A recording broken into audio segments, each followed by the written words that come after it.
A black student is stopped by a racist cop who refuses to believe she belongs on her own campus.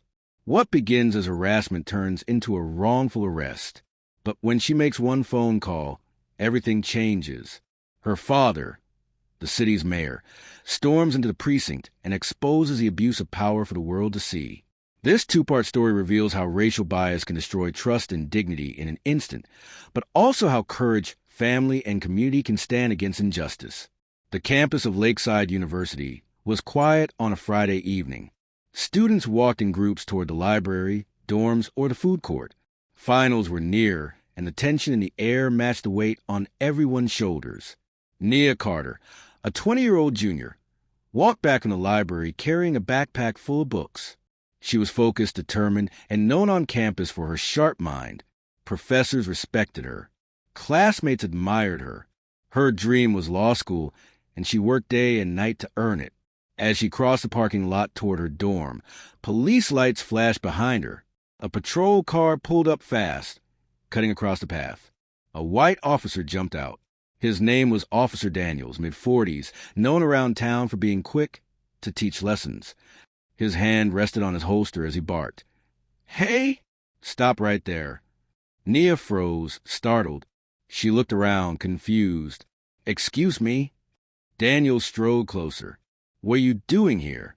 "I'm heading to my dorm." "I'm a student here," she answered, pointing toward the campus buildings. He sneered. "You don't look like a student. Let me see some ID." She pulled her university card from her lanyard and held it out. Daniels barely looked at it before shoving it back. "This doesn't prove anything. You're trespassing." Her voice wavered but stayed firm. "I'm not trespassing. I've lived here for 2 years." Daniels stepped closer, crowding her. "Don't get smart. Turn around. Hands behind your back." The words cut deep. Students nearby stopped, whispering. Phones started recording. Nia's heart pounded. "Why are you arresting me?" "I haven't done anything." Daniel smirked. "Disorderly conduct. Resisting questioning. Take your pick." He snapped handcuffs onto her wrists. The cold metal dug into her skin. Her book spilled onto the pavement. She felt humiliation more than pain. Tears welled in her eyes, but she forced herself to stay strong. Students shouted from a distance. "She didn't do anything." "That's Nia. She's in my class." Daniels ignored them. He dragged her toward the cruiser. Inside the back seat, Nia steadied her breathing. She remembered her father's words, "Never let fear silence you." Her father, after all, wasn't just a parent. He was a mayor of the city. She looked Daniels in the eye through the glass divider. Her voice was calm, cutting through the chaos. "You've made a serious mistake. My father is Mayor Carter." Daniels blinked. His smirk faded. The color drained from his face. But the cameras were still rolling, and the damage was already done. The night was far from over. The ride to the station was silent, except for the crackle of Daniel's police radio. Nia sat stiff in the back seat, wrists burning from the cuffs. Every bump in the road reminded her that her dignity had been stripped in front of her peers. But she kept her composure. She knew this wasn't the end. At the precinct, Daniels pulled her out roughly. "Move." She stared him down. "You'll regret this." Inside, an officer at the desk glanced up, puzzled. "Daniels, she's a student. What's the charge?" Daniels answered quickly, "Trespassing and resisting." The desk officer frowned. "On her own campus? That doesn't add up." But Daniels ignored him and pushed the paperwork forward. Nia sat in the holding area, her mind racing. She had one phone call. She didn't hesitate. She dialed her father. "Dad." Her voice cracked for the first time that night. "They arrested me." There was a pause, then his deep voice. "Who?" "Where?" "Lakeside Police. Officer Daniels." The silence that followed carried both fury and control. "Stay calm. I'm on my way." 30 minutes later, the precinct doors slammed open. Mayor Jonathan Carter, tall and commanding, walked in with 2 aides and city attorney. Cameras weren't far behind. Word had already spread online. Students' videos had gone viral, captioned, "Mayor's daughter arrested for no reason." The room shifted. Officers straightened. Daniels tried to look busy, but his face had gone pale.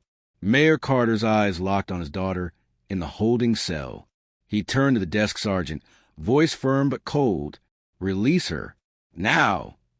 The sergeant moved fast, fumbling for keys. Within seconds, Nia's cuffs were off. She rubbed her wrists as her father pulled her into a protective embrace. Then he turned on Daniels. "Explain this," Carter demanded. Daniels stammered, as she looked suspicious. She was uncooperative. "Suspicious?" The mayor's voice cut like steel.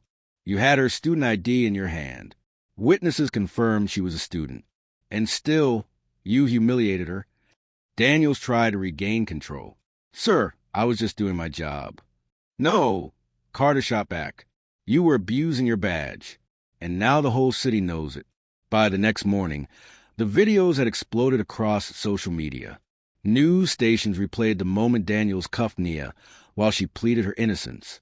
Students rallied on campus, carrying signs, "Justice for Nia! Stop racial profiling." Daniels was suspended pending investigation. His history surfaced. Multiple complaints of targeting black residents. Complaints that had been buried. Now, they couldn't be ignored. At a press conference, Mayor Carter stood with Nia by his side. The crowd was massive. Students, activists, parents, reporters. "My daughter is not just my child," the mayor said, voice heavy with emotion. "She is a young black woman who had her rights stripped for no reason. This could have been any of your daughters. This is not just about her. This is about a system that allows officers like Daniels to act unchecked." The applause shook the courtyard. Nia stepped forward, her voice clear despite the fear in her chest. "I want to be a lawyer. I want to fight injustice. Last night showed me exactly why I must. They tried to break me, but they only made me stronger." The crowd erupted. Officer Daniels was eventually fired. The city launched a task force to review racial bias in policing. Nia became a symbol of resilience in the fight for justice on campus. Professors praised her courage. Students looked up to her even more. Months later, in a law school application essay, she wrote, "I know injustice not as theory, but as experience. I know what it feels like to be judged not by who I am, but by the color of my skin. That night could have silenced me. Instead, it gave me a voice, and I intend to use it." Her father's words echoed in her heart. "Never let fear silence you." Nia never would. If you want more stories that expose racial injustice and highlight resilience, subscribe now. Turn on notifications so you never miss a new video. Your support helps us keep telling the stories that matter.